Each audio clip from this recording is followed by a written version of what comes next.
Hello everyone, today we will see how the common drain amplifier is designed, simulated and everything.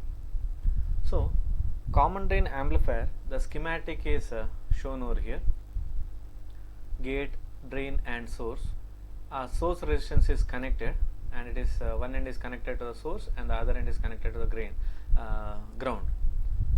The output is taken across the resistor. So this is nothing but a common drain amplifier. You may be wondering why the drain is not common over here. So in order to understand that, we have to draw the equivalent model of this MOSFET. Then only you will come to know the drain is common between the input and output. Fine.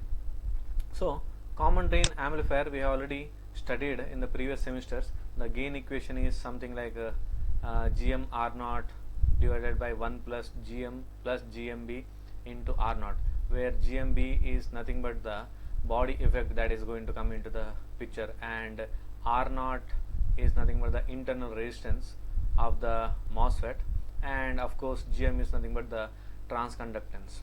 So this is nearly can be written as something like this. Yes. So gain is important. Fine.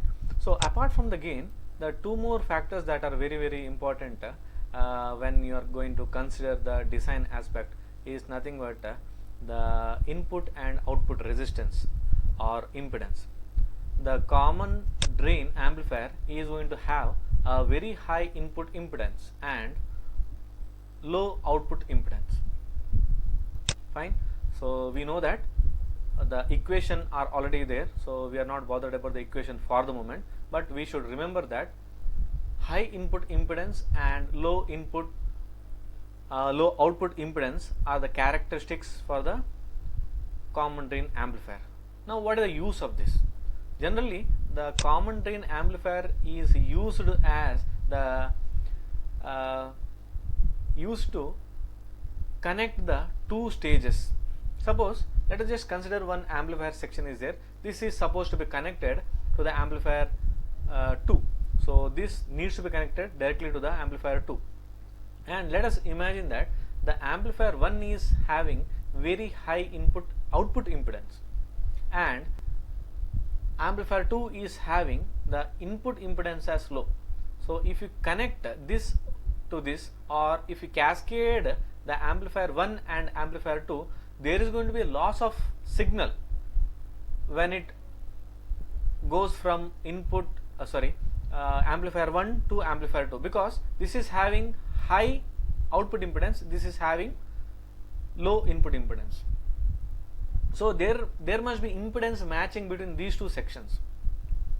We know that for an ideal system we should have a very high input impedance and low output impedance. Now what this common drain can do is, common drain is nothing but a source follower. That is nothing but whatever the input voltage that you are going to apply, same output voltage is going to appear. So the gain is almost equal to 1. Practically the gain cannot be equal to 1, so it can be nearly something like 0.8 or 0.9 times that of a input voltage. Now if you are going to use this common drain amplifier which is having high input impedance and low output impedance, here there is impedance matching that is happening. Similarly, impedance matching is happening at the output section also. So when the signal is coupled from amplifier 1 to common drain 1, there is a minimum loss. Similarly, when the output of the common drain amplifier is coupled or cascaded to the inputs of the amplifier 2, there is a low loss that is happening. Now this is not going to hamper the overall activity of the system, because this is nothing but a source follower, which is nothing but just whatever the input is there, same output is coupled to the output also, or something like 0.9 times that of input is coupled. So there is not much loss. So this is the reason why we use a common drain amplifier as a coupling stage between the two sections. Yes. So this is nothing but the important aspects or general aspect of the common drain amplifier. Yes, we have seen the common drain amplifier something like this, which is having NMOS and resistor. Now this discrete resistor on a silicon wafer is not preferred, because we already studied the area occupied by the discrete resistance on the silicon wafer is very much large. Also there is going to be heating effect. So in order to avoid that, we are going to use transistor only, which is acting as a resistor. Now this is the amplifier that we are going to design and we are going to simulate. So when we are going to manufacture it on the silicon wafer, so similar arrangement is preferred. Now this is same as the amplifier over here, which is nothing but input section, and this RS is been replaced by M2. Now M2 is biased using a biasing voltage. Okay, so here you can also use a constant current source. Okay, using the current mirror circuits, you can actually generate a constant current source and you can drive the current. So that is also one of the option, but here we are going to use M2, that is NMOS. Fine, let us get into the design aspect. Now for an amplifier, we know that the MOSFET must operate in the active region, so or saturation region. Fine, so let us start from the M1. So assume that M1 is operating in the saturation region. When the transistor is M1 is operating in the saturation region, the equation is something like this, we already studied. Now what is ID1? ID1 is same as whatever half into mu n COX W by L VGS. VGS1 in fact it is. So what is VGS1? VGS1 is nothing but VDD minus Vout. So this VGS is replaced by VDD minus Vout, that is from VDD from this point to this point and output. So VGS is over here. Yes, so we have substituted that, and this we can name it as equation number 1. Let us keep it over there. Now let us assume that the current that is flowing in the M1 is 0.5 milliampere, V input that is 0.5 volt, and threshold voltage, okay, threshold voltage is 0.7, so or else you can actually assume it as 0.6 also. And let us assume that W by L ratio as 1. So I am assuming the W and L as 6 by 6 or whatever, W by L as 1. What is the Vout? We have to find out. Fine. So we have to substitute the value of COX, mu n, W by L, VDD, VTH, and we have to find out what is the value of V out. Now in order to find the value of the COX, that is oxide capacitance, we don't know what is the value. So we will get back to the model file. So what is a model file? Model file is nothing but BC models that you are going to use. So here we are going to use, for academic purpose, we are going to use 0.6 micrometer technology. So from the 0.6 micrometer technology, we have to find the values of the COX. Fine. What is COX? COX is nothing but epsilon R epsilon OX by TOX. So epsilon R is nothing but the relative permittivity, epsilon OX is nothing but the permittivity of the oxide material, and TOX is nothing but the thickness. Now relative permittivity we already know, the value of that is nothing but 3.9, and permittivity COX is also we are aware, that is 8.854 into 10 raised to minus 12. Fine, that we already know. Now what is TOX? TOX is nothing but thickness. So this value is obtained by looking into the model file. Now if you look at this TOX is obtained from this. So what is TOX? TOX is nothing but the thickness. Now the thickness value is 1.39 in 10 raised to minus 8. So this value is put over here, and we are going to find what is the value of the COX. Now after obtaining the value of COX, we have to substitute the value of the COX over here. W by L ratio we know, VTH we know. Okay, yes. So after substituting 2 in 1, that is this number 2 COX in 1 and putting this values. And one more point, this is nothing but mu n, that is mobility of the electron. This mobility of the electron is also obtained by looking into the model file. So you can see u naught is nothing but mu n. So whatever the value that is there, so same value is taken here also. Yes. So after substituting the values, we are going to get the value of the V out as nearly equal to 1.4. Now we have obtained the value of this transistor, and we are going to start with this, that is M2. Yes.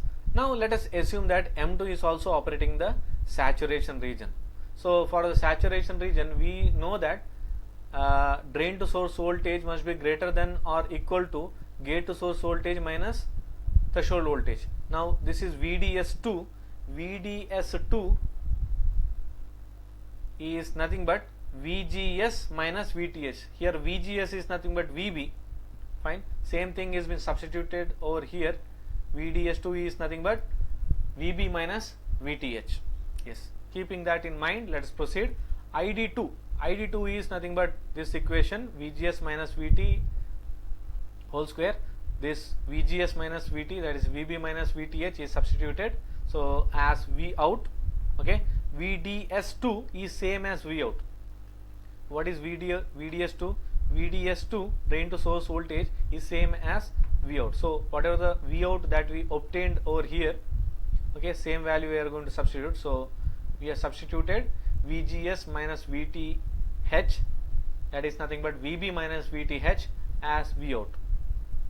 Now solving for W by L of the second transistor, that is this. Okay, so we know what is the value of mu n, we know what is the value of COX, and we know what is the value of V out. So solving for W by L ratio. So the W by L ratio is 4.9 something, nearly 5. So or else we can find the L2 as 4. We are just substituting the value of L2 as 4. This implies the W2 is 20. So the value of W by L ratio of the first transistor is 6 by 6, that is 1, whereas the value of the second transistor, that is W by L, is nothing but 20 by 4. So keeping that in mind, we will proceed for the simulation. Yes, let us get into the simulation part. So I have already created a library. Let me add a new cell. So schematic, common drain, I am going to name it. So this is a common drain. Let me keep the grid on. Let me just check the grid distance. So display grid, I want the smallest. Yes. Coming to the components part. Yes, let me get a NMOS, upper NMOS, lower one, pull down. One is for the biasing, this is the input, this is the output, VDD and ground. So let us do the connection. Left click and right click, left click, right click, left click, right click, input, biasing. So this is nothing but output. Okay, just verify the connection. Yes, this is okay. Now the ratio is 1, W and L I will be keeping it as 1. here this is width is 20 whereas length is 4. Let me verify that.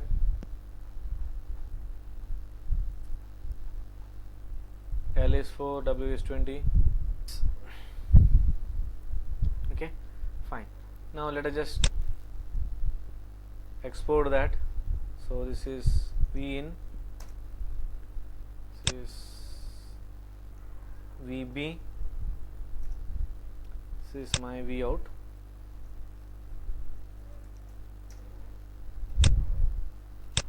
NMOS,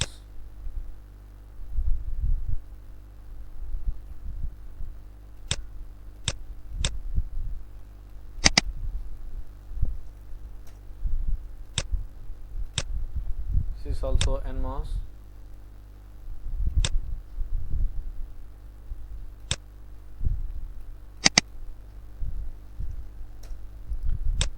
Let us add the spice code. Okay, so multi-line. So let us write the spice code for that. So before that, I'll tell you how to write the spice code. So whatever the unnecessary things are there, we'll just remove that. Yes, spice code. Let us just analyze.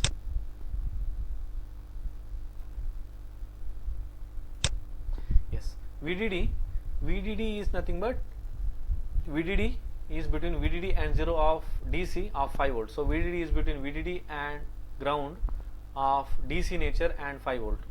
Next we are going to apply VB, that is biasing voltage. So VB is between VB and 0, that is VB is between VB and 0 of DC,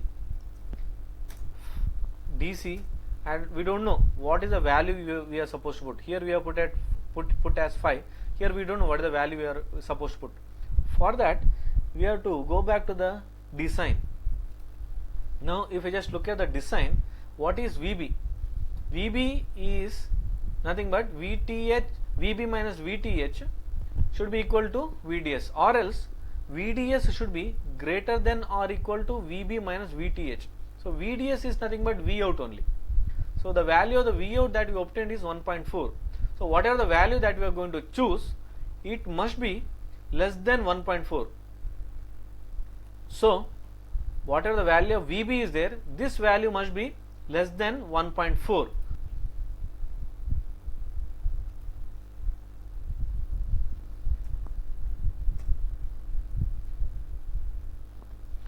So let me just take that value as 0.8. Next we are going to put the value for input. So input, let me just put it as DC only. V in is between V in and 0. Let me put it as DC of, we don't know what is the value you are supposed to put. So randomly let me put that value as something like 2 volt. Randomly we'll correct that value. So let us just put it as 2 volt, and we are going to do a DC analysis. For that, dot DC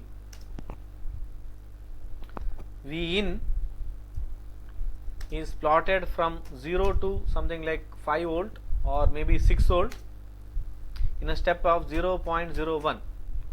Okay, so we'll apply and okay. We'll just check for the error.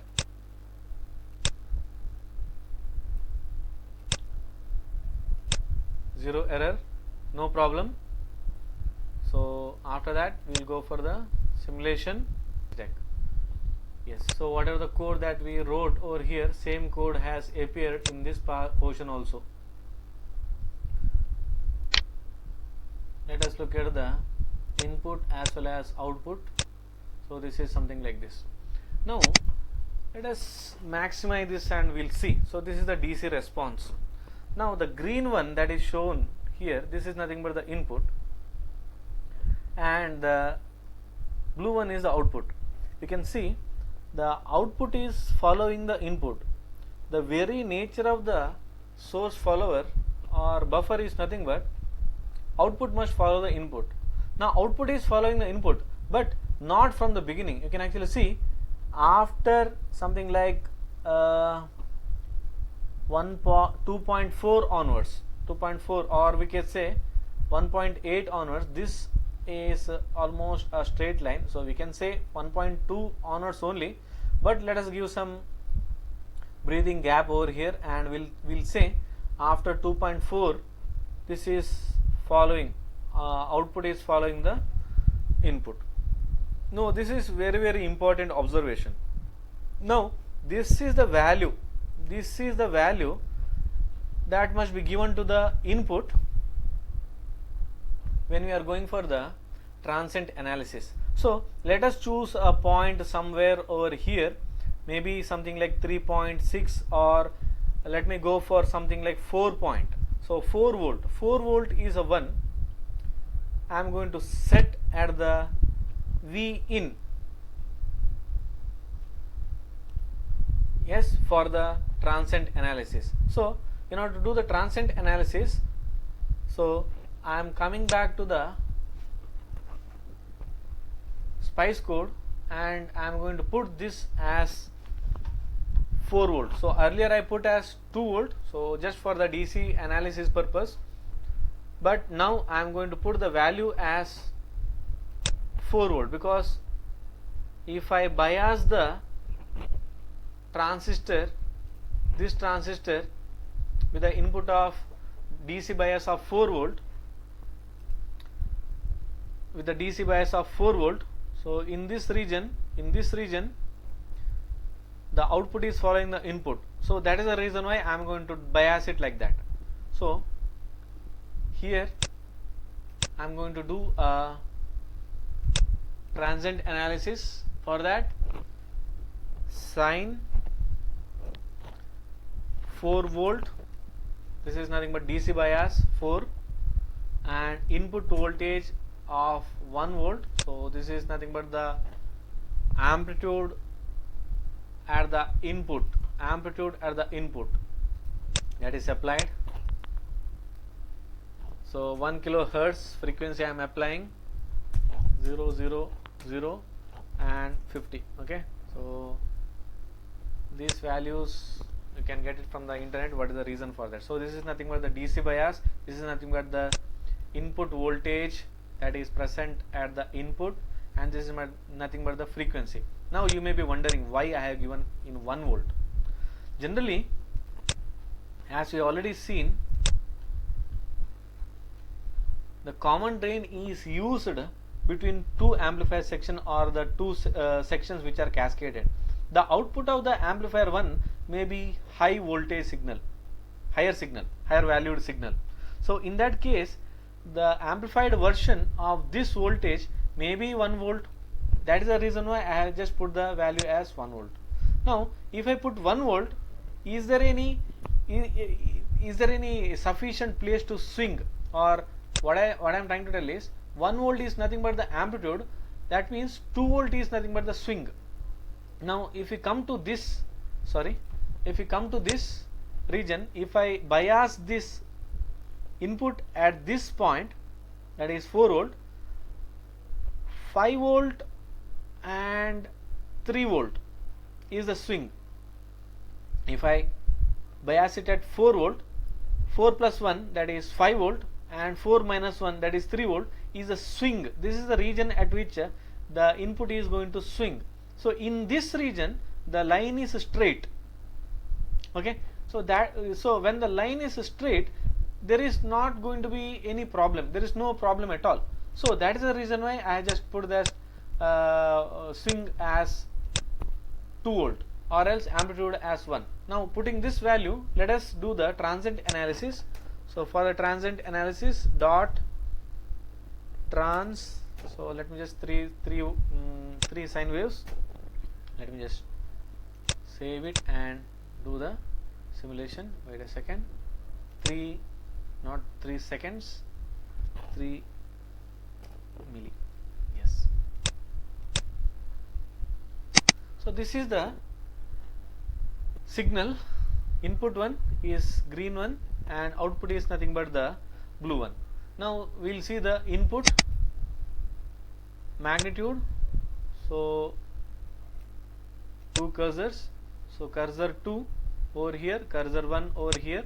So cursor 2 minus cursor 1. So that is nothing but, the swing is nothing but 2 volt.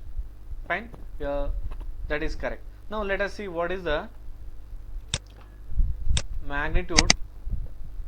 Cursor 2 over here, cursor 2 over here, and cursor 1 over here. Now look at the swing. The swing is 6.15, or else that means we have set the magnitude of the input as, we have obtained the magnitude of the input as 1.9, whereas the output swing that we are getting it as 1.65.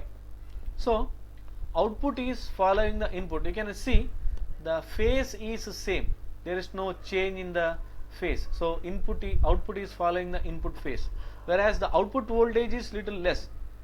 Nearly it should be equal to 1, or the gain should be equal to 1. That means output should follow the input, but practically we are not going to get the same. So we are getting 1.65, so which is nothing but nearly 8.8 or 80% of the input that is obtained. So this is nothing but the transient analysis. Yes, in order to do the AC analysis, now we have to change this as small change, that is AC.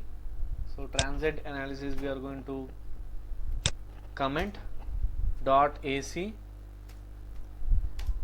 of decayed nature 100 to 100 10 giga. That means we are going to vary the frequency from 100 Hz to 10 gigahertz in a step of 100. So after this, just run that. Visible traces, output. Now this is nothing but the AC curve that you obtained. So just click on that. Now you can actually see the highest point is minus 1.59. So come 3 dB down. Come 3 dB down from the highest point. So that is nothing but the bandwidth that is obtained. So we have done the DC analysis. From there we obtain the value of the input bias, then we have done the transient analysis, then finally we did the AC analysis. So DC, transient analysis and AC analysis, these three analysis we have completed.